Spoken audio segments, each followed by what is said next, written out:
You are listening to A Scary State, and this week we're covering California. So, Lauren? Yes, Nora. Let's get scary. What toy is he chewing? Is it the acorn? Oh my god, for a second I thought it was my purse. It's not. It was just the angle. What is he chewing? His ball. Oh. So, guys, we just ordered subs from Firehouse Subs, and I'm so excited. I don't know why I've been craving subs, so that's what we're doing for dinner today. I can't wait. So, I have told you, Nora, but I saw our favorite band ever in the entire world yesterday. Mm-hmm. It was Falling in Reverse. And they were playing with Jairus Johnson, who, if you're a TikTok person, you probably know him. Hawthorne Heights, Wage War, and Falling in Reverse. And Ronnie looked at us and pointed at us, and we made eye contact, and it was just a magical moment. Gosh, we met him at Warped Tour like 5 years ago, y'all, and Magical absolutely moment. life-changing.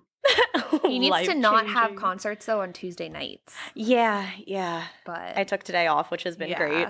great. And I don't typically headbang, but I did. And now my neck hurts so bad. So my coworker who also went, she texted me, she's like, my neck is sore. I was like, mine is too.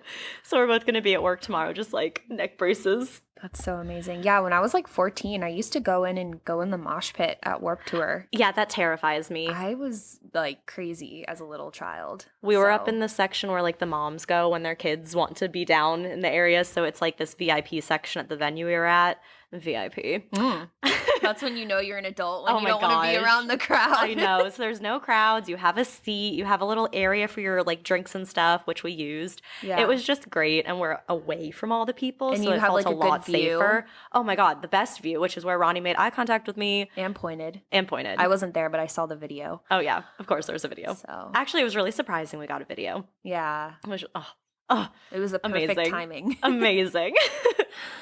I think other than that, we don't have a ton of news. No, I don't think so. There hasn't been much in the news.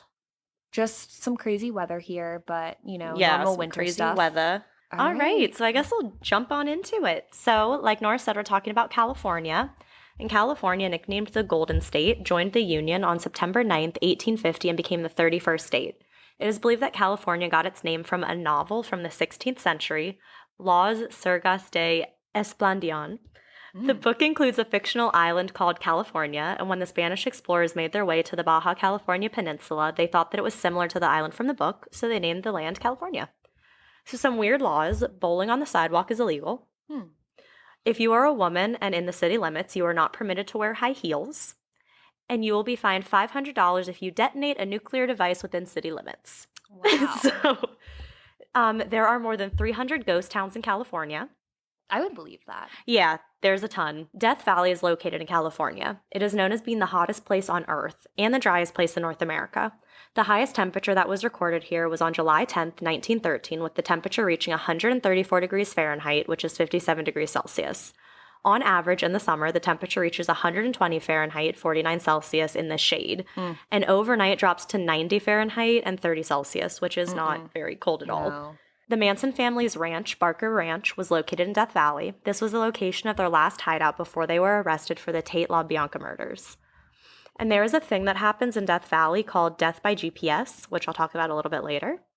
Someone's GPS will lead them onto dangerous or even non-existent roads, and sometimes a person's car will break down, stranding those unfortunate people in 120-plus degree heat. Death Valley only has a very small portion that actually has cell phone service. This has resulted in the deaths of many people here. Wow. There are also more dogs than children in San Francisco. Isn't that super cute? Okay, I believe that because I feel like it's like very rich tech people that live there who like aren't in the stage of life to have kids, but they want some sort of companion, so they get a dog. I can totally see that. Yeah, so it's like people with no kids, a lot of money and money to and spend. all the dogs. And I can confirm. Yeah, me and Ian spend a lot of money on our dogs, so I get it. Yes. Yeah. The oldest tree in the world is the Bristol cone pine tree and it is located in the White Mountains. The tree is estimated to be 5,062 years old, which is wild. Yeah. According to research from Radford University and Florida Gulf Coast University, California is the top state with the largest number of serial killer victims at 1,628 since 1900. I mean, it is a huge state. It is. So that might contribute, but that's a lot. And I can think of 3 serial killers off the top of my head who are there. Who? Golden State Killer. Uh-huh. Richard Ramirez. Yeah. And then the Zodiac Killer. Nice. We're all like right in California. Isn't Rodney Alcala? Alcala. Is he? Oh, he might have been. He was the dating game killer, like the dating game show killer. Where was he from? I feel like he was from there. Wait, I have to look real quick. California. Oh, he was sentenced to death in California. Dang. So California has 37 known serial killers. We named, I guess, 5 of them, Yeah. or 4 of them, and 5 unknown serial killers. Oh, I guess that would have been the Zodiac Killer. Yeah. Who was one of the unknown ones. And then I don't know at the time of the article if they had counted in the Golden State Killer yet. Ooh. Because we just found out who he was like a year ago or something. Yeah, it was recent. Yeah. So yeah, that's California. Very cool. All right, what are you telling us about, Nora? Okay, so for those of you who have hiked canyons in California, which I highly suggest if you can do that at some point in your life, do it because it's so awesome. But you would know how beautiful and rewarding the hikes can be. Lauren and I hiked Annie's Canyon last year in San Diego. That was awesome. It was so fun. There's the funniest picture. There's this one part at the end of it where you climb up a little ladder to get out of the canyon.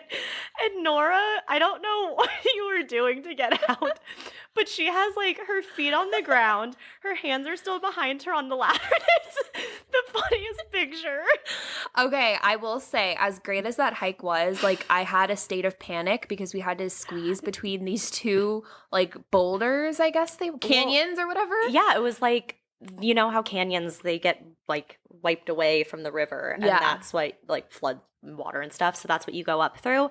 And yeah, it was so tight small. Squeeze. It was such a tight squeeze, and you feel like you can't breathe. Yeah. Like that part was scary. And the group in front of us was going really, really slow because they had like children with them. So they were going really slow. Yeah. And so we're in the canyon. You obviously can't climb out of it because it's like 10 feet above you. You're in there. You can't go backwards because there are other people coming. You have to go forward. Yeah. And yeah, the group in front of us was just going really slow. So you're just kind of standing there like, well, if anything happens, I'm dead. Yeah. No, that was very scary. And it's like so tall around you that like all you see around you is the canyon. Yeah. So I will say I did think I was going to pass out during that part of the hike. And then I got made it. I know, I got disoriented, and like I guess I'll post a picture of me going feet first climbing instead of like going like your normal head, arms first. I was literally like crawling out of it. But it was very fun. That part I tried to just remember the positives. That part was scary. That's what I was doing. I was like, I'm just going to look ahead of me. We're moving. We'll be fine. I know. Yeah, it was kind of creepy though, but it was really, really cool. It was. But I will say, be careful if you ever consider hiking the haunted Turnbull Canyon. Don't do it. Located in the Puente Hills Preserve near Whittier, which is about a 30-minute drive from Los Angeles, this canyon has a long list of deaths associated with it. So to help you picture Turnbull Canyon, it's deceivingly peaceful looking on the surface. It has beautiful sun rays which shine through the sycamore trees, and it has a nice breeze. But the canyon is hidden deep with many rises and ravines. So you kind of don't know what you're getting yourself into when you hike it. Turnbull Canyon is a popular hiking site and was previously called, and I practiced this word, Hatukna. That sounded good. Hatukna, or Place of the Devil. Oh, not a good place.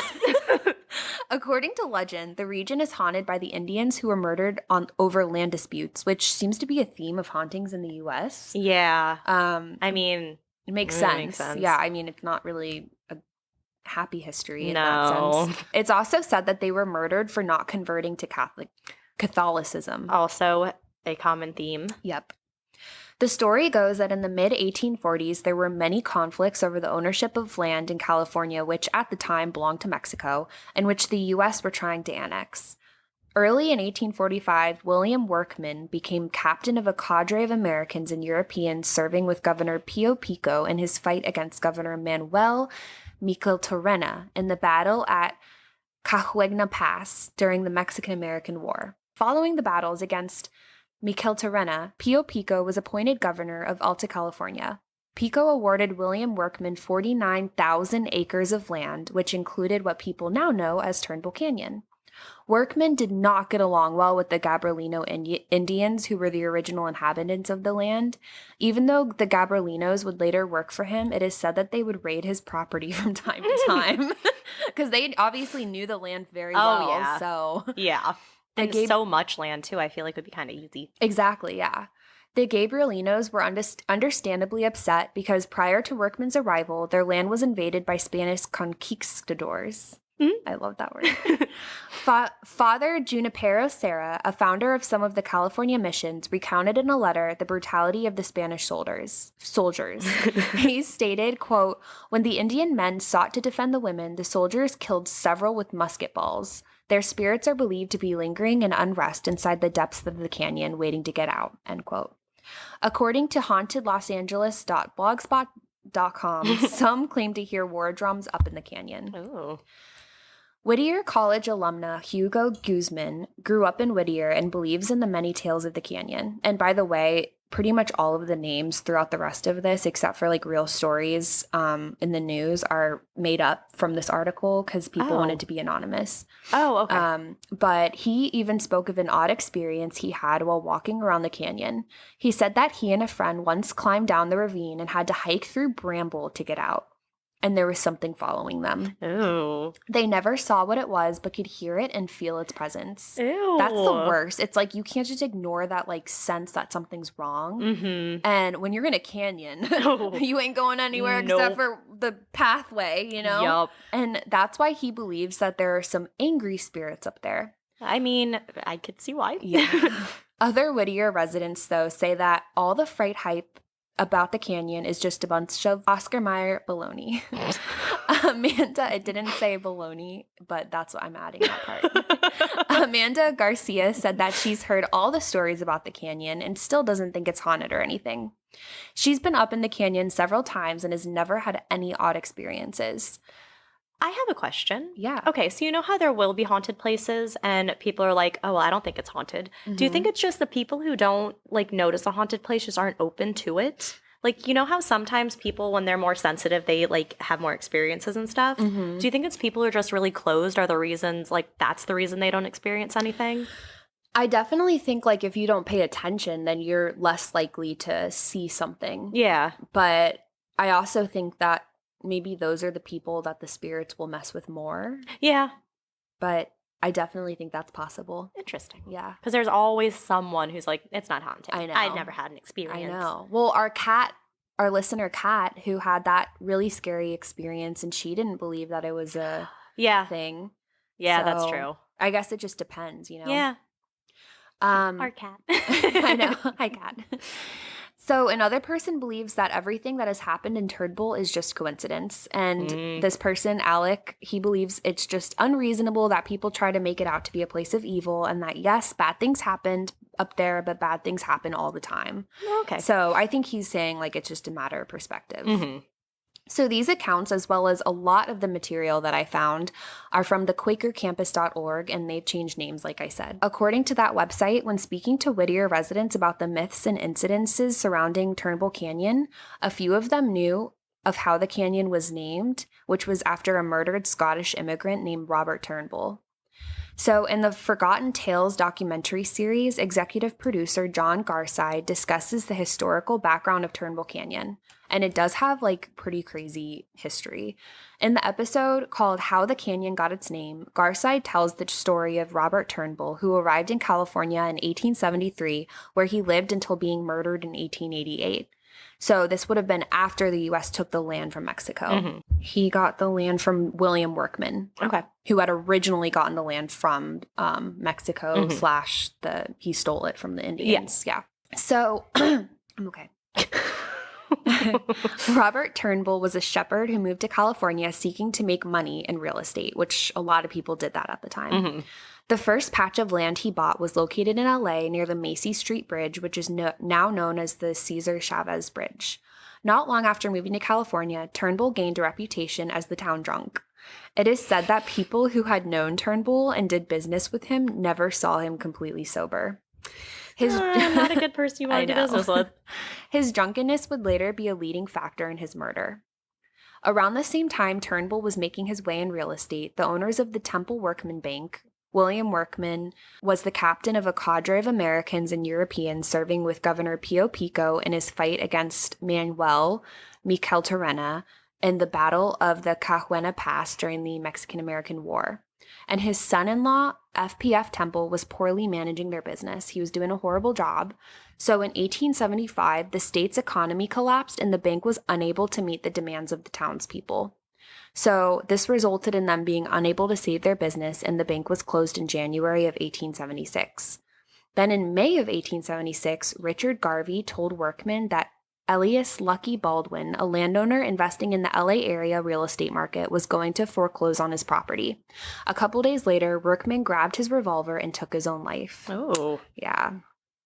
Following the downfall of the Temple Workman and the death of Workman himself, Turnbull was appointed to an advisory committee that consisted of the bank's largest creditors. The committee was to work toward getting the townspeople their money back, but whether they did or not is unclear. Being part of the advisory committee, Turnbull was able to buy land for really cheap.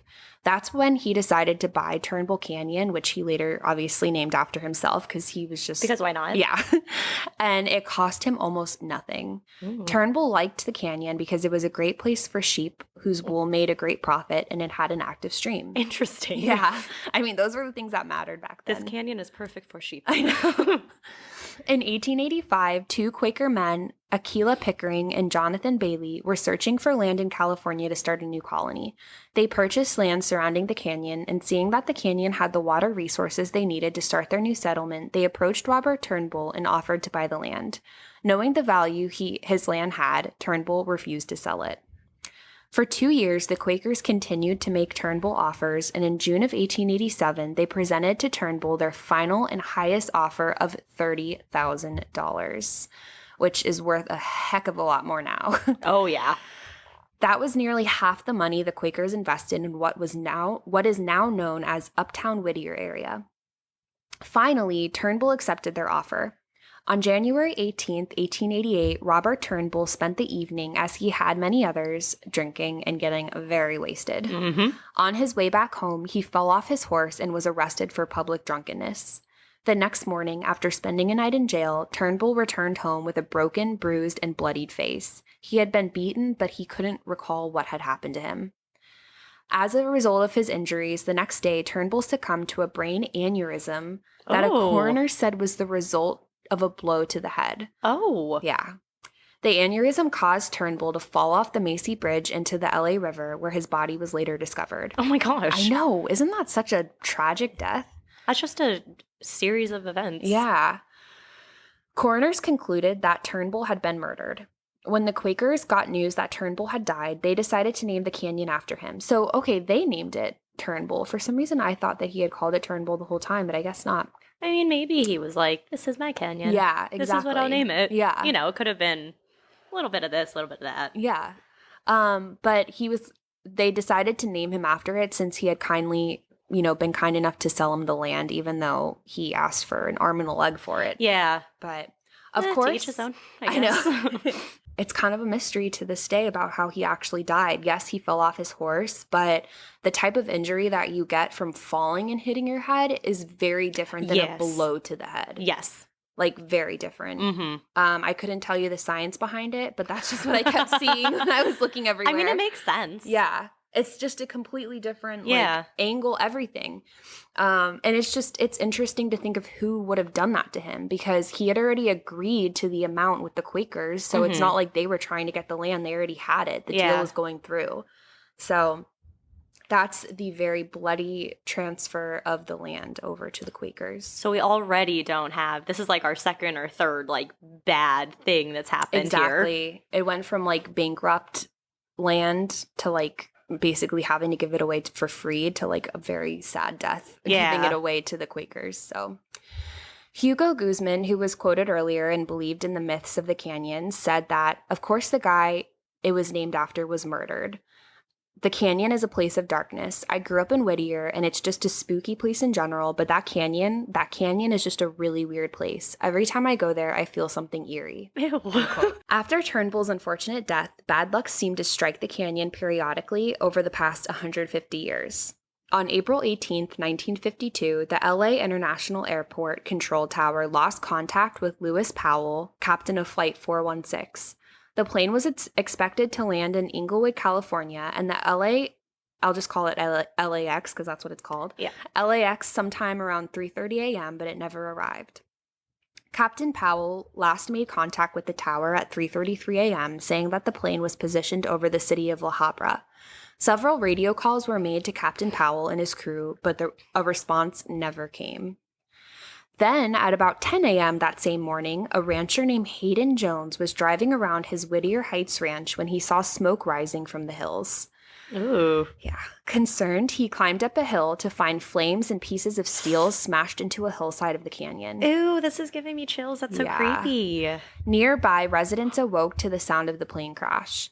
According to police reports, some thought that a bomb had exploded, and others who suspected it was a plane were unsure because it seemed so unlikely that a plane would crash into the canyon. Yeah. So today, many of the younger generations who had grown up in Whittier and have heard of the incident have written it off as a myth and are surprised to learn that the plane crash, along with Turnbull Canyon's story featured on Forgotten Tales, actually happened. And it did happen. The reason the plane crashed was because Captain Powell decided to fly 10 feet below the suggested altitude. It had been speculated that the reason Powell chose to fly at a lower altitude was due to the thick fog that made it difficult for him to see where he was flying. Does that sound familiar? Thick fog? This literally is the exact same, pretty much the exact same way that Kobe Bryant died. Oh. Except he was in a helicopter. Oh, I didn't know any of the reasons for why. Yeah. I just knew something had happened, so the helicopter pilot had to do something. So he was flying lower because of incredibly thick fog. Oh. Yeah. And where did that happen? In California. And right outside of LA. Oh. Yeah. Oh. He was on his way to his daughter's basketball game. They flew because LA sad. traffic. Yeah. So when I read this, I was literally having goosebumps. But yeah, so for this plane though, when it crashed, its wings scraped against the side of the narrow canyon and it spun out of control. So there was pretty much nothing the pilot could do. So did he not know he was going into a canyon? Captain Powell? Yeah. So he couldn't see anything, I'm guessing. And he had to drive a little bit below. Fly. Yeah. Sorry. Yeah. He had to fly a little bit below what he was supposed to, but it probably just with the fog, he didn't have a clear vision. He thought he knew what he was doing, but. That's scary. Yeah. So moral of the story is just drive. If you want to fly and it's very foggy, just drive. If you're in a tiny plane, really low where you could hit a mountain, it's not worth it. Yeah. But anyways, according to those that inspected the crash site, the plane burst into flames upon impact. Local rangers did not spot the burning plane until 10 a.m. because the fog had been concealing the smoke. Isn't that crazy? Yeah. As authorities cleaned up after the crash, they found it difficult to pin down how many passengers had been on board. Had it not been for a document that had happened to been recorded, they happened to find a document that had every person's name on the plane. Dang. And if they hadn't have found that, they wouldn't have known how many people were in it because everything else on board disintegrated into flames. Jeez. Yeah. There were a total of 29 people on board and they all died. And they died right away, so at least they didn't suffer. Yeah. But still. And one of the passengers on board was actually from Whittier, and her name was Harriet Parmalee. So Parmalee was 29 when she died in the plane crash. She was a flight attendant who was off duty at the time, boarded Flight 416 to get back home after staying with family in Michigan for her Uncle Claude Parmalee's funeral. Aww. I know. But Claude, so Harriet's uncle, was in his sporting goods store at the time of his death. A gas leak had erupted into a massive explosion. After having lost his daughter and brother in such a short time frame, Gail Parmalee suffered from a broken heart. Oh. And it killed him. Oh. Isn't that sad? Yeah. So, because I have heard that's a thing. You can die from a broken heart. Yeah, it's the stress on you. Oh, that's so sad. I know. So super unfortunate. Then on October 12th, 2002, 17-year-old Gloria Linda Gaxiola was shot in the head on Turnbull Canyon Road before being dragged by a car 4 miles to Hacienda Heights. Oh my gosh. Yeah. Her body was found at the crossroads of Hacienda Boulevard and Colima Road. It is speculated that her foot had been stuck on a seatbelt. Oh. For 5 years, the case made little to no progress until the arrival of a new, unnamed witness whose help ultimately led to the arrests of 3 suspects: Abraham Acuna, Matthew Garcia, and Victor Mong. 3 men she had known and been friends with were convicted of first-degree murder for the brutal killing of her. I feel like I've heard about that case before in like another podcast. Really? Yeah. It's sad. I mean, I could probably do a full episode on it because I think she I don't know. It was just crazy. The killers were afraid Gloria would testify against them for a robbery that they had committed.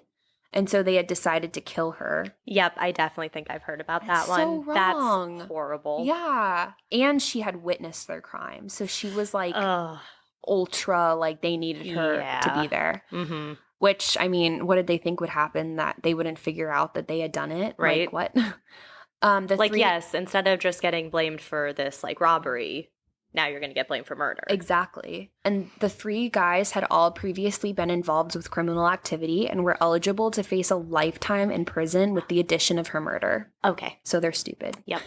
According to a Whittier Daily News article, Mong was convicted of robbery and attempted robbery respectively in 1995 and 1998. Acuna was also convicted of robbery in 93 and of drug possession in 98. Garcia was convicted of robbery in 2000. All were convicted in 2008 for the murder of Gloria, with Mong sentenced to 85 years in prison, Garcia 80, and Acuna 55. So literally, they got such a worse sentence than if they would have just like let her testify. Mm-hmm. They're so dumb. They did that. I guess you didn't look into it. I wonder why that one guy only got 55 years and the others got 85. I'm guessing that the huge difference is probably like the 2 of them actually committed the murder and the other one just knew about it. Okay, that could be, yeah. I have no idea though. That's just my guess because it has to be. I mean, that would make sense. Yeah. The following year, on Tuesday, August 4th, 2009, Christine Martinez was stabbed and slashed with needles and left to die right like by the canyon. Ugh. Yeah. Vincent Mendoza, age 21, Edward Meraz, 24, and Jose Ayala, 27, were booked on suspicion of attempted murder and kidnapping. According to a Whittier Daily News article, Martinez, quote, sustained a 4-inch laceration across her neck and numerous abrasions and head contusions, end quote. Martinez knew her attackers and told investigators she thought that they were her friends, so very similar to the last story. Yeah. Martinez had been traveling with Meraz and the two other men. Martinez managed to climb out of the ravine and sought help at the home of 90-year-old Arlene Boatwright. Meraz and Mendoza were found guilty of kidnapping, assault with a deadly weapon, attempted murder, and conspiracy to commit murder. Jeez. Ayala received a 39-year sentence, so thank God she lived. And I think we've talked about this before, where I feel if you try to commit murder, you shouldn't get a lesser charge. Yeah, because you tried. It's not your fault. Well, it is your fault that you failed, but you failed. You tried. Your intention was still there. Like your end goal was to have them dead. You are not safe to society. Yes. Like you need to be removed. That's how I feel. It's like, yes, like you didn't, like it didn't work out, but that doesn't mean anything. Like exactly. It should still be the same charge as if you had committed murder. I completely agree. Like you literally got lucky by not killing them. Yes. And you should still suffer the same consequence. Mm-hmm. Yeah. That's exactly how I feel. I completely agree. On March 3rd, 2011, an unidentified woman's body was found hidden in one of the Turnbull Canyon's ravines. Parts of her body were missing. According to the Whittier Daily News, she was found, quote, 10 feet deep in an embankment, with her left arm missing and her body heavily decomposed.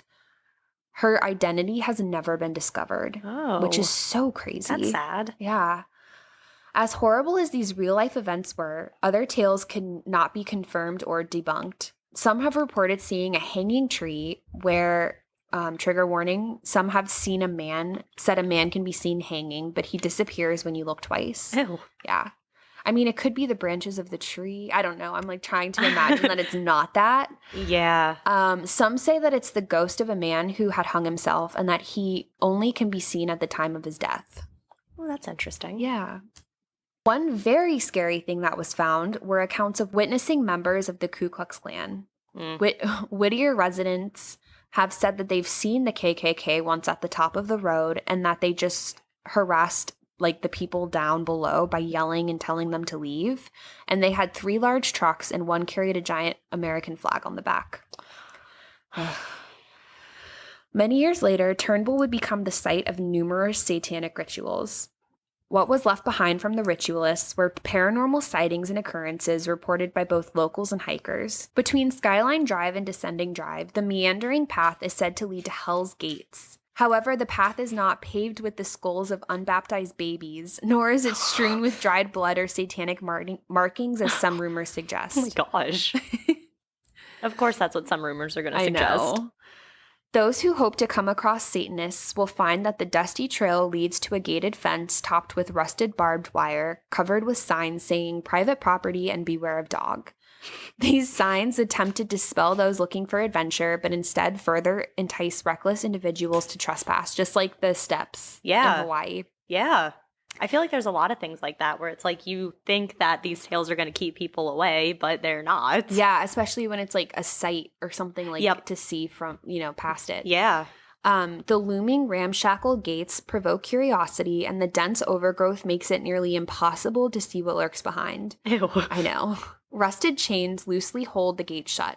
A broken warning sign swings with the breeze. I can picture all this so perfectly, I know. too. There's no sign of a guard dog anywhere, which, I mean, anyone can buy that sign from Home Depot and post it. Yeah, exactly. So whatever about that. But some believe the legendary insane asylum waited beyond those gates, a place where mentally ill patients were mistreated until it burned down in the early 1940s. But again, that's just a legend as well. Mm-hmm. So a lot of people wonder what actually lies on the other side of those gates to hell. According to El Ranchero High School student Anthony, not much, just... He says that he's been past it, and he says it's spiders, bottles, car parts. That's what I picture, like literally just trash from people trashing it. Anthony has visited Turnbull Canyon numerous times and often goes at night, which reminds me of Bunnyman Bridge, like going there at night as a teenager. Did you ever go at night? I did. Did you really? Yes. It was scary? It was very scary. Oh my gosh. Yeah. I've never been there because I don't want to. But geez. It was very eerie. Did you see anything weird? Did One anything weird time we happen? heard a really weird noise and we all freaked out. Thinking back, it was probably a fox, but you know how they have like that curling noise? Mm-hmm. Or it was probably like the people who lived around there were probably so annoyed. They probably had like stuff like that playing to like mess with us. Oh, maybe. How many times did you go? I went like 3 times. Wow, Nora, I had no idea. Yeah. Oh, that's so creepy. It was so scary. I really want to go to the brewery. Oh, yes. Bunnyman Brewery. We have to go. Oh, that would be so fun. Yeah. So this guy, he had hiked the trails and he had heard the stories, and then so he had to trespass beyond Hell's Gate. And he said that basically, other than the trash and the spiders, it's a path that led up to a stop sign in someone's backyard. So nothing outside the gates suggests the foundations of an asylum. There is a chimney-like structure that can only be seen in the distance, but he didn't go far enough to see, so who knows. But like I mentioned earlier, one of the most popular theories for all the horrific events is that Native American spirits are still angry about having their land taken. Although these claims obviously cannot be proven, there was a huge history of tension between the white men coming over from Europe and indigenous people when it came to the canyon. Even with its bloody history, though, there's something about Turnbull Canyon that continues to attract people for a number of reasons, whether it's from escaping the like urban, fast-paced life in LA to exploring the canyon. I mean, canyons are awesome to hike. So maybe one of you have been there and you can tell us if the hauntings are true. Ooh, let us know. Do. So yeah, that's Turnbull Canyon. Ew. Yeah. I don't think I ever want to go there. I don't want to go there. We'll stick with Annie's Canyon and me almost passing out. So funny. The pictures are so funny. Oh my gosh. That was fun though. All right. So today I'm going to talk about disappearances and strange deaths that have occurred in Death Valley. Ooh. So when we went into this, I was like, oh, Nora, I'm doing Death Valley. And she's like, I'm doing Turnbull Canyon. And then we had this moment of like, oh my God, are these the same place? But they're not. So we're fine. All right. So a little bit about Death Valley at first. So it's located in eastern California in the northern Mojave Desert, mostly located in Inyo County. By the way, that's where Christine went when she was on her tour of California. Oh, really? Mm-hmm. She was there for a few days. Oh. Yeah, and she survived. Good. So it's mostly located in Inyo County. Death Valley National Park is 3.4 million acres, making it the largest national park in the U.S. In the summer, Death Valley is actually one of the hottest places on Earth, like I said in the intro. The other two hottest places are the Middle East and the Sahara Desert. Dang. That puts it into perspective. Yeah. The Badwater Basin, which is located in Death Valley, is also the lowest elevation in all of North America at 282 feet or 82 meters below sea level. And a cool fact, on July 10th, 1913, which I said it earlier, a temperature of 134 degrees Fahrenheit, 56.7 Celsius was recorded at Furnace Creek. Fitting name. Dang. This measurement was taken by the United States Weather Bureau and actually holds the record for the hottest ambient air temperature to ever be recorded on the surface of the Earth. Wow. So that's wild. Yeah. Some modern experts are trying to dispute this over a century later, but still, it's a cool fact. So temperatures in Death Valley vary based on time of year. The high is usually recorded around 118 Fahrenheit, 91 Celsius in the summer, and can get to 19 Fahrenheit, 5 Celsius during the winter. Even in the summer, the temperature in Death Valley can dip down to the low 40s. Between April and October, the temperatures in Death Valley can often reach 100 Fahrenheit, 37 Celsius. Between November and February, Death Valley averages about 9 nights where the weather is considered freezing. Frost will sometimes even form in the desert. Yeah, so frost will sometimes form in the desert on these nights, but it's quickly melted when the sun rises. Okay, that's like the Magic School Bus. Did you ever see How that is this episode? like, what? It reminds me of the episode in the desert when like all the animals would come out at night and eat and stuff. Yes. That was the best episode ever. I loved the Magic I School know. Bus. Death Valley is a very well-known area and is mentioned in many popular movies, TV shows, songs, you name it. Fall Out Boy has a song called Death Valley, named after Death Valley. An American Horror Story has a double feature season where the second half took place in Death Valley. It wasn't filmed there, it was just set there.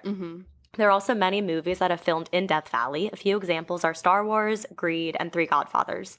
Never seen Greed or Three Godfathers, but there you go. Yeah. So on to some more strange and scary facts. It is estimated that about 1 to 3 people die per year in Death Valley due to the heat. The leading cause of death, what do you think it is? Dehydration? Car accidents. Really? Yeah. Curious. And the rocks move in Death Valley. So this happens in the racetrack playa. The rocks literally leave trails behind them as they move. Some of these moving rocks can weigh up to 700 pounds and have traveled over 1,500 feet. For a while, it was just a weird unsolved mystery in the desert, but in 2014, researchers finally discovered how this was possible. So the playa floods, and then cold temperatures freeze the water. That thin layer of ice breaks into panels. Wind blows, causing the rocks to literally slide on these floating pieces of ice, leaving a soft, muddy trail behind them. Then that ice melts, the mud dries, leaving these marks. So it literally looks like a rock just like moved through the desert. It's cool. That's wild. The Devil's Golf Course is located here as well, but it's not really a golf course at all. It's just a colorful landscape that has been shaped by wind and rain into jagged spheres. How did it get that name? It got its name because only the devil could play golf here. So, like I mentioned in the intro, there's that crazy thing called death by GPS that seems to happen in this desert. So to go a bit more into it, death by GPS is when someone dies due in part to following their GPS. This instance has actually occurred quite a few times in Death Valley. Mainly, these situations occur because the driver doesn't have any form of working communication to call if help is needed, or they have ventured off of the main safe driving path and onto a more remote, dangerous, or impassable one. This happens because in a new area, the person may be more focused on what their GPS is telling them rather than really taking in the terrain and any warnings that are being told to them. Sometimes the GPS isn't the most up-to-date with roads that are opened, closed, or dangerous. Also, a GPS usually gives you the fastest route, not necessarily the safest route or one that's easy to navigate. They keep driving, hoping to get to where they need to go until they run out of fuel or break down. Maybe they succumb to the climate, environment, or weather conditions, because obviously these won't be listed on GPS, like, hey, it's going to get hot tonight. Yeah. Or they have simply just continued to get lost, either with or without the help of the GPS. There was a whole news story that happened like a year ago where Google Maps was routing people off the highway because I guess there was a lot of traffic and led them to like this field that was completely muddy and people's cars got stuck. And the whole like theme behind it was like, you need to think about what you're doing. Don't just follow the GPS. Like make sure that it makes sense. That's good. Yeah. It was very creepy. Yeah. So the National Park Service is even aware of this scary and life-threatening issue. On the official Death Valley Park website, on the Directions and Transportation page, the Park Service has issued this warning. Quote, Using GPS navigation. GPS navigation to sites to remote locations like Death Valley are notoriously unreliable. Numerous travelers have been directed to the wrong location or even dead-end or closed roads. Travelers should always carry up-to-date road maps to check the accuracy of GPS directions. Then in all capital, do not depend only on your vehicle GPS navigation system. For real. So some examples of death by GPS.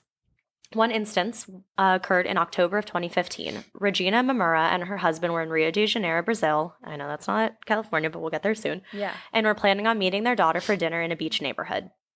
Well, they didn't know the area well and were using Waze. Unfortunately, Waze led them into a very dangerous neighborhood where a gang ambushed them. No, I use Waze. I know. I do too. Regina was killed by gunfire that night. Somehow and by some luck, her husband made it out alive.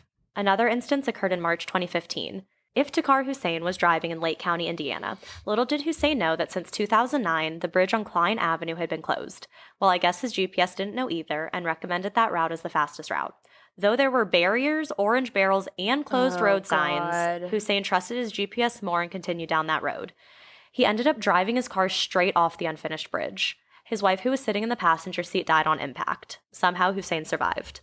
He has to live with that the rest of his life. Because and I bet you his wife is telling him not to. Yeah, probably. And then this one occurred in Death Valley. In August of 2009, Alicia Sanchez was with her 6-year-old son Carlos driving through Death Valley. She had been following her GPS, which ended up taking her down a wrong road. Her car was incapacitated and she didn't have enough supplies. A park ranger came upon her car 5 days later. The first thing that Alicia said to the ranger when he arrived was, "My baby is dead." 6-year-old Carlos was found slumped over in the front seat. Alicia was rescued but had been within mere hours of dying herself. Oh my gosh. Yeah. So that reminds me of the woman in the window. Yeah. Yeah. Which we still haven't watched yet. I know, right? So with something like this, trust your gut. If the road seems unsafe, impassable, listen to your gut and turn around. Make sure to have an up-to-date paper map with you just in case, and follow road signs. If a sign says the road is closed, it's closed. GPS won't magically make the road open, passable, or any less dangerous. But these deaths aren't the only ones that have occurred in the Valley of Death. There have been many other mysterious disappearances and strange deaths. I read an article about a woman, her daughter, and her daughter's friend who got lost in Death Valley, and it was just like they turned down a road and realized, oh, this road doesn't work. So their GPS tried to turn them around, and they turned around, and then they got turned around, and their GPS couldn't figure out where they were anymore. Gosh. So it was something just as quick as that. And so they ended up being in Death Valley for like a couple days until they were able to they did something where they were able to get the attention of some like plane or helicopter that was flying by, and they ended up being saved. But it could have been really, really bad. Yeah. All because of a wrong turn in wrong directions from the GPS. And then they got disoriented so quickly because they don't know that area. Yeah, no, not at all. That's scary. So I found an article by Mysterious Universe and got a lot of my notes from that article. So the first instance I'm going to talk about occurred in 1958. Paul Brian Whipke was a 26-year-old Army pilot first lieutenant. Whipke was stationed at Fort Ord in California. On July 10th, 1958, he told his fellow officers that he was planning on heading into town to grab a quick drink, but next thing anyone knew, Whipke was checking into a hotel in Mojave, California, which was about 423 miles or 680 kilometers and a 5.5-hour drive from Fort Ord. Oh, no. The next morning, Whipke was reported buying 14 gallons of gasoline. That was the last time anyone saw or heard from him. It was like he legit vanished off the face of the earth. No one heard from Whipke or knew what happened to him for 5 weeks until his car was found by California Fish and Game officers, abandoned, with the keys still in the ignition. It was found in a remote area of Death Valley, 15 miles or 24 kilometers from the main road.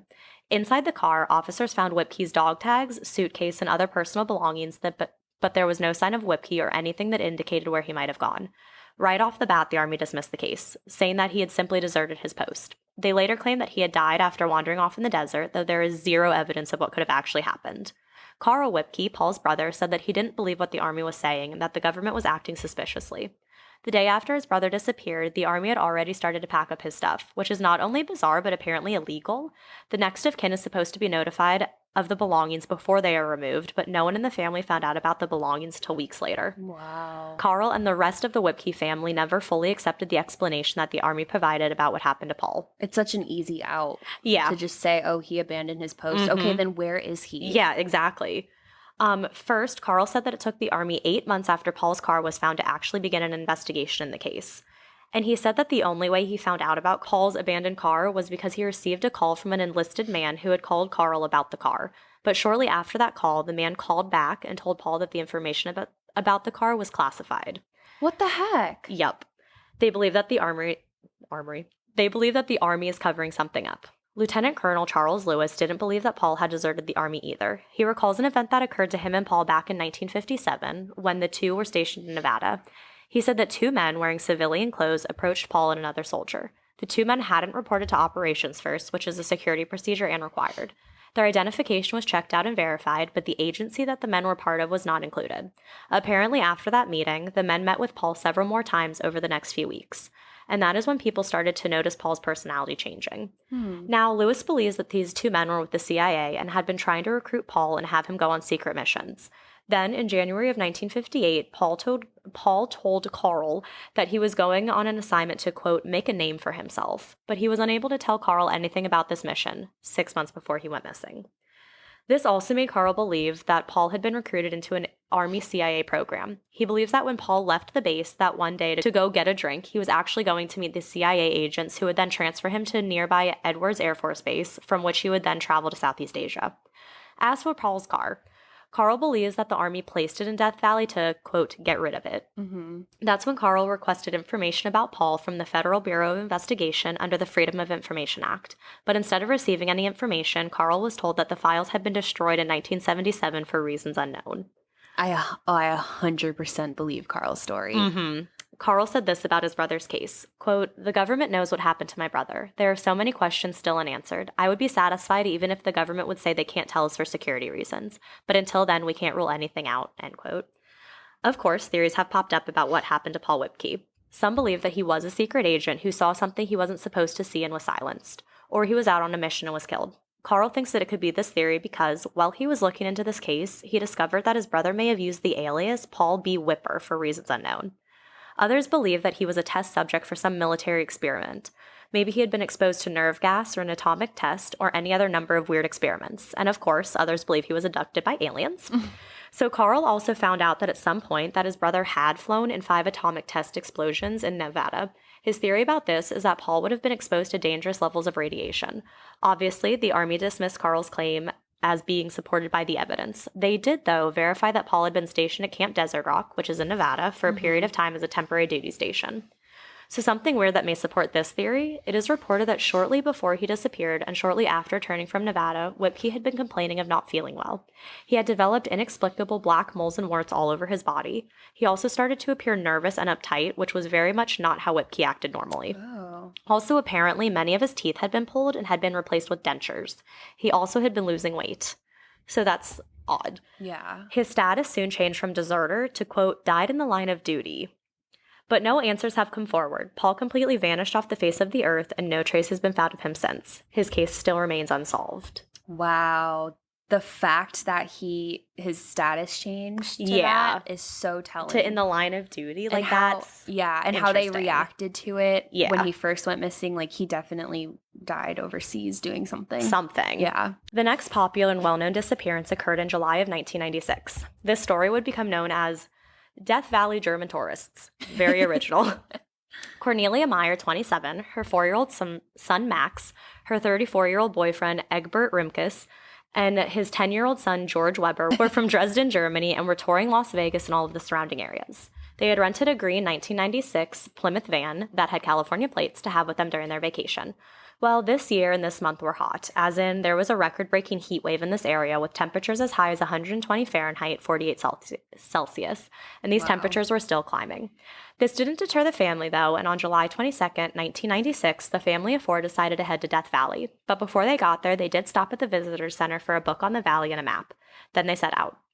On July 29th, 7 days after they left for Death Valley, the family was set to board a plane for their scheduled flight home, but they never showed up. Oh, gosh. An investigation was soon launched for the missing family. During the investigation, something odd was found. In the ghost town of Warm Springs Canyon, there was a guest book found. It was perched on a metal pole in this abandoned mining town. The book had many different signatures from the many different people who had visited it over the years. In the book were the words, quote, "We are going through the pass." This was written in German, and under it was signed Connie, Egbert, George, Max, which happens to be the names of those in the family. Wow. So at first, it was unclear what they were referring to when they said the pass, and soon authorities surmised that it must be referring to Mengel Pass. This pass was located on the southwestern border of the park. It was a poorly maintained dirt road, meaning that it was rugged, remote, and not a safe path. This route was also only to be traversed by four-wheel drive vehicles, certainly not a 1996 minivan. I looked up how to correctly say the name of the pass, and one website that came up in the results was called Dangerous Roads. Oh boy. And this road was listed as a road for only those who were advanced and experienced with driving off-road. Oh my gosh. But that was the only sign from the travelers, and it remained that way for 3 months. Then, on October 23rd, the minivan they had rented had been found. A drug surveillance helicopter being flown by Death Valley National Park Ranger Dave Brenner was actually the one that found it. It was abandoned in a sandy, isolated ravine known as Turnbull Canyon. This ravine was far from the main roads and well off the beaten path. It was actually in an area that was a product of the Desert Protection Act, and public vehicles were prohibited from using or entering this area. Not just that, but due to the terrain, Brenner was surprised that a standard minivan was able to make it as far as it did. Mm-hmm. Even off-road four-wheel drive vehicles have a hard time maneuvering the landscape. The vehicle was dusty, which would make sense. The axles were deep in the sand, and the front left and both rear tires were flat. From the tracks in the sand, Brenner surmised that they had driven some distance on these flat tires. So, of course, the plates were run, and this was done by the California Highway Patrol. Well, they revealed that this minivan had been reported stolen by the Los Angeles Police Department back on September 10th, 1996. It had been owned by Dollar Car Rentals and it had been rented under the name of the Four Tourists. So because it had never been returned, the rental company thought that the family had stolen the car. Wow. So the doors on the car were locked, but inside they found a photo album, a camera, sleeping bags, empty water bottles, empty and full beer cans, luggage, clothing, the information booklet, a leather card carrier that held bank cards and Citicorp credit card, a card from the Seahorse Resort in San Clemente, an unused spare tire, a jack, and a carefully folded American flag. On the American flag were the words, Butte Valley Stone Cabin. There was also one single shoe that was found in the van. Butte Valley Stone Canyon was located 4.1 miles or 6.59 kilometers west of where the car was found. This cabin is a shelter that has some food and water. The custom at this cabin is that the flag should be raised when it's being used, but I guess the family didn't know that and took it instead, so I'm not really sure. Oddly, though, no other personal items like keys, passport, purse, or anything like that were found, and no tracks or footprints were found around the van either. But that one makes sense because sand moves when it happens. Mm-hmm. Not far from the car, a beer bottle was found, but there was no way to know whether or not that belonged to the family. After the discovery of the van on October 23rd, 250 law enforcement officers from California and Nevada set out and searched the area. This search effort included the China Lake Mountain Rescue Group, trackers from the Indian Wells Valley Search and Rescue Group, and 8 mounted units from the Kern County Sheriff's Mounted Search and Rescue. They searched on foot, horseback, and from the air. Their search continued on, and the area had to be expanded. And it was expanded. More and more SAR groups were called in, and the area being searched was continuously expanded and searched thoroughly and extensively. The search went on for 4 days, but no traces of the family were ever found. Wow. And as it always seems, after a bizarre disappearance, theories began to swirl. One theory is that they came across nefarious drug dealers and had either been kidnapped or killed. Maybe they had wandered off and just succumbed to the elements. Others believe that they had planned to disappear and had staged the whole thing. I don't buy this one, though, because they had return tickets. Yeah. Egbert's co-workers, though, recalled that he had been talking about moving to Costa Rica. Another far-fetching story, at least in my opinion, is that Egbert was trying to get to the China Lake Naval Weapons Center facility. He wanted to find hybrid propulsion technology. The group would have been forcibly constricted into the Black Ops U.S. government program, or they saw something they shouldn't have and were eliminated instead. Ooh, eliminated. Even all of these years later, no one knows what happened to the German family of 4. But in 2009, 2 men were out in the Mojave Desert. One of these men was Tom Mohood. He is currently a SAR worker with LA County. He had been reading about the case and came up with a scenario on his own. He had an idea of where the family may have been heading based on the facts of the case and the places they had already extensively searched. So Mahood and his partner, Les Walker, began searching the area where he believed the family would have been heading to. And sure enough, after days of searching in a remote part of the area called Goler Wash, they made a horrible discovery. They found human bones that had been covered by sand and brush. They also found Cornelia's tattered day planner. This was 8 miles from where the van had been found. It was found that the bones belonged to an adult male and adult female, and it was speculated to be the tourists from Germany who disappeared. The bones had been so damaged by the harsh sun, though, that unfortunately DNA analysis was unable to be performed, and identification belonging to Cornelia Myers, the adult female of the 4, was found nearby. Due to DNA analysis not being able to be conducted, no positive ID of the bones has been made, and what happened to the family still remains a mystery. But apparently more bones have been found, but yet again, just not enough DNA was left to be able to connect them to who they may belong to, but it is theorized that they belong to the 2 children. Wow. So another disappearance occurred just 2 years later in the spring of 1998. 5 women all of a sudden vanished in the Los Angeles area. I know it's not Death Valley, but we will get to that. Yeah. So the women had been part of a group together, a New Age cult, if you will. This cult this cult was headed by a man named Carlos Castaneda. Have you ever heard of him? No, I haven't. I hadn't either. So he was a New Age writer and philosopher who had studied anthropology at UCLA. He actually gained quite a bit of attention with his outlandish, esoteric theories and his eccentric lifestyle. While Castaneda was studying at UCLA, he wrote 3 different books that went into the details of the shamanism training that he received under the man of knowledge, Don Juan Matus.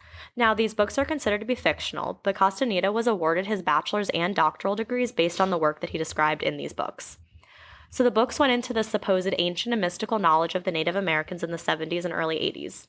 He wrote in one of his books that Don Juan Matus recognized him as the new Nagual, which is the leader of a party of seers, pretty much saying that he is the connection for his followers to reach the unknown, which is a place that I guess you want to go. Yeah. The cult really started to form in 1973. It was based on these shamanic secrets that Castaneda wrote about called tensegrity. These teachings became popular. It produced workshops, seminars, and even instructional videos. So these women were part of this new age group led by this cult leader, and they formed an extremely secretive group of women that Castaneda kept close. This group was referred to as the witches. Very little is known about these witches, though. They used aliases and refused to be photographed. Castaneda never explained what their purpose was, who they were, or even how many witches he had. What is known, though, is that this group frequently used peyote and participated in many different ritual-type exercises, from shamanic mysticism to metaphysics. They went on vision quests, spoke with animals, and performed many other rituals. Wow. So a quick side note, peyote is reported to trigger rich visual and auditory effects and spiritual and philosophical insights. People typically use it, like a lot of Native Americans will use it to find like their spirit animals and to kind of reach their different spiritual selves. Yeah. But it's not typically a thing that, you know, cults should be using, because it's like not they're part of using it in a different way. Yes, It's yeah. not the correct way. It's not their their intended way. Yeah, what is that? Oh, cultural appropriation. Yeah. That's it. Yeah, so that's what's happening when you're not using it. You know what I mean? Yeah. So this cult continued on until Castaneda's death in 1998. This is also when 5 of the witches vanished, one after the other. These 5 witches were Florinda Donner Greu, Tasha Abelar, Amelia Marquez, Kylie Lunda, and Patricia Lee Parton. The only clue that was left behind about where these 5 might have gone was when Parton's car was found abandoned on Paramount Dunes in Death Valley. Then, 5 years later, remains of an unknown person wearing shredded clothes would be found, half buried in sand out in the desert of Death Valley. Those remains were analyzed and were positively ID'd as being Patricia Lee Parton's. The cause of death was unable to be determined, and there is no explanation for why she was in this remote spot in Death Valley by herself. But a former cult member eventually came forward with her own theory as to what happened to Parton. This former cult member said, quote, Castaneda once told her, Parton, if you ever need to rise to infinity, take your little red car and drive it as fast as you can into the desert and you will ascend. And that's exactly what she did. She took her little red car into the desert, didn't ascend, got out, wandered around, and fainted from dehydration, end quote. Oh, jeez. But Parton was the only one who was found. The remains and any signs of the other 4 women had never been found. Another theory of this is that the women probably all committed suicide, so I guess trigger warning for this. This was an easy conclusion for many to land upon, as Castaneda constantly talked about the virtues of suicide. He stated that it was a notable way to gain transcendence. He talked about it so much that some witches had the job of finding different caves and abandoned mines that would be suitable places for one to commit suicide. Oh my gosh. Yeah, one of these caves was actually close to where Parton's car was found. One of his former followers said, quote, he used to talk about suicide all the time, even for minor things. He regularly told us he was our only hope. We were all supposed to get together, make the leap, whatever that meant. I didn't know fully. He described it in different ways. So would the witches. It seemed to be what they were living for, something we were being promised. They're complete narcissists. Yeah. Like tearing people away from others and thinking that they're super important. Like that's so narcissistic. That's insane. But yeah, so nothing about them has been found. Wow. And one of the most strange disappearances, and the last one I'll talk about, occurred in July of 2013. Ryan Singleton was a 24-year-old from Atlanta, Georgia. He was a former model and an aspiring actor and film producer and had taken a short vacation to Los Angeles. But while he was in LA, he decided that he was going to rent a car and drive to Las Vegas. And it makes sense, it's only about a 3.5-hour drive. So he got to Vegas, I assumed, lived it up and all that. On July 9th, Singleton was ready to return to LA and began his drive home from Vegas. But the route he was taking led him right through the Mojave Desert, right through Death Valley. At some point on this trip, Singleton's car broke down near the town of Baker. With nothing else to do, Singleton got out of his car and began walking towards the small town, but on his way, a highway patrolman pulled up and offered Singleton a ride into town, which he accepted. When he made it to the small town of Baker, he stopped by a gas station and from there called a friend and asked that friend for a ride. His friend must have agreed because Singleton sat down and started his wait while he waited for his friend to show up to pick him up. Well, his friend finally arrived, but Singleton was nowhere to be found. A search for Singleton immediately began, but absolutely no evidence or even a trace was found. Oh, geez. It wasn't until 74 days later that his body was finally found, sprawled out in the desert only 2 miles or 3.21 kilometers from the gas station that he made the phone call at. He was found in a part of the desert that had already been extensively searched. And the worst part, his body was found, but he was missing nearly all of his internal organs. Oh my God. Mm-hmm. Authorities quickly tried to say that it had been animals who removed all of Singleton's organs, but his eyes, tongue, and soft tissue were all mainly intact, all parts that the animals would go for first. Right. And he was clearly planted there. Yeah. Yeah, because that part had been already extensively searched. So his cause of death was unable to be determined and was listed as unknown, quote, due to advanced decomposition. Another strange fact, authorities were very slow and even at times unwilling to provide any additional details about the case even to his family. His mother, Iris Flowers, said that she is still waiting for answers. All she knows is that his organs were gone. At some point, Singleton married a man named Keith Brewster, who was a celebrity stylist. The two were living in New York at the time. They didn't last long, though, and after 4 months, the two split up. Singleton moved back in with his mother after that. She recalled some ominous things that he had said to her. He would say things like, quote, something bad is going to happen to me, isn't it? And I've done a lot of things to hurt a lot of people. She would ask him if he owed money to some people, and he said no, but whenever she tried to dig deeper and get more information, he would change the subject. 2 days later is when he left for LA, but on the day he went missing, Iris received a phone call from him where he asked her to send him $100. Then Iris got a call from Ryan's ex-husband, Keith Brewster. Brewster told Iris that he had received a call from Singleton and that he seemed like he was drunk. Brewster even said that Ryan's life could be in danger. Again, no conclusion has come out about what happened to Singleton, but again, theories have swirled. Many wonder why he would have left the gas station knowing that his friend was on his way to come pick him up. So had he gotten up and gotten lost, or was it something a little bit more sinister? So Singleton was an African American and was also openly gay. Many wonder if this had made him a target for a nefarious group. And he was well known because he was like an up-and-coming model, an up-and-coming actor. So he was a well-known person. Yeah. So had they dragged him 2 miles away from the gas station and killed him? But that also doesn't explain the missing organs. All these years later, no additional information has come out about what may have happened to Ryan. Throughout my research, though, I literally Googled deaths that had happened in Death Valley, and the amount of news articles that popped up was scary and really sad. Really? So, and it's just like a ton. Like 5 days ago, this car broke down and the person was found. 10 days ago, like it was just wild. And it's such a like drawn out, lonely way to die. Yeah. Like you get abandoned there, you know? So my travel scrapbook, Vegan Travel, posted a list of ways to not die in Death Valley. Literally, the title of the article is How to Not Die in Death Valley. I love it. So the author posted a list of things that can kill you in Death Valley, so I wanted to read some of them. Yes. So heat stroke, dehydration, and disorientation, obviously. Dehydration can easily distort you as well and cause people to make rash decisions that can lead to trouble. So drink plenty of water, have plenty on hand. On that, I'm going to take a sip of my water because I feel super dehydrated. I know. Don't hike in the heat. Wait until it's cooler, so either earlier in the morning or later in the evening. There are also poisonous animals. So while there are a few different types of snakes in Death Valley, Scorpions? Well, yeah. Only the rattlesnake is strong enough to actually kill a person. Scorpions and tarantulas also live in Death Valley, but are more likely to cause irritation to your skin rather than cause a fatal injury. So there are bad scorpions, but I don't think the bad ones live in Death Valley. Yeah. Most of the poisonous and dangerous animals are nocturnal and hide from the heat of the day and prefer cold and the dark. So always check your shoes, and obviously don't put your hands and feet anywhere you can't see. Yeah. Also bring a snake bite rescue kit. Did not know that was a thing. Thought that was cool.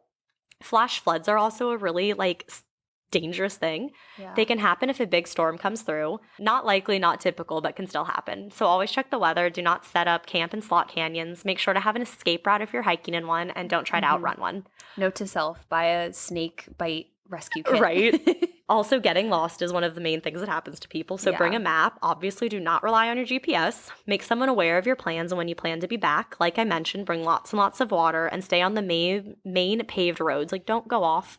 Don't enter the abandoned mines. Beware of marijuana cultivation sites. Ooh. So stumbling upon one of these can be incredibly dangerous for you, as those who own and work on these sites don't take too friendly to strangers. Like that one area of California, Humboldt County. I've heard of the county. Everyone, if you're listening, look up Humboldt County. It was like a documentary. Something I watched was like took place up there, and it's very dangerous. Ooh. It's like lawless. Well, that's scary. Yeah. So just always be prepared if you plan to visit Death Valley. Over 1 million people visit each year, so just plan accordingly and be safe. So while Death Valley is usually described as a beautiful and wonderful place, always be safe and cautious if you decide to go. Bring water and a paper map just to be safe. Yes. And yeah, so those are the disappearances and deaths in Death Valley. Wow. Wild. That's scary. Yeah, it was pretty creepy. I was like, I didn't realize like all the things that can go wrong. Yeah. And then you hear people who are like on comments and stuff, they're like, it's such a beautiful place, yada, yada, yada. And I'm like, God, just think of how scary it is if your car breaks down, you run out of water. You get lost, like anything. Like what happened on 95 that we talked about in the snow when people were stuck there for like 20 hours. That's scary. That's horrible. That's like my worst nightmare. I don't get how like all those people didn't run out of gas.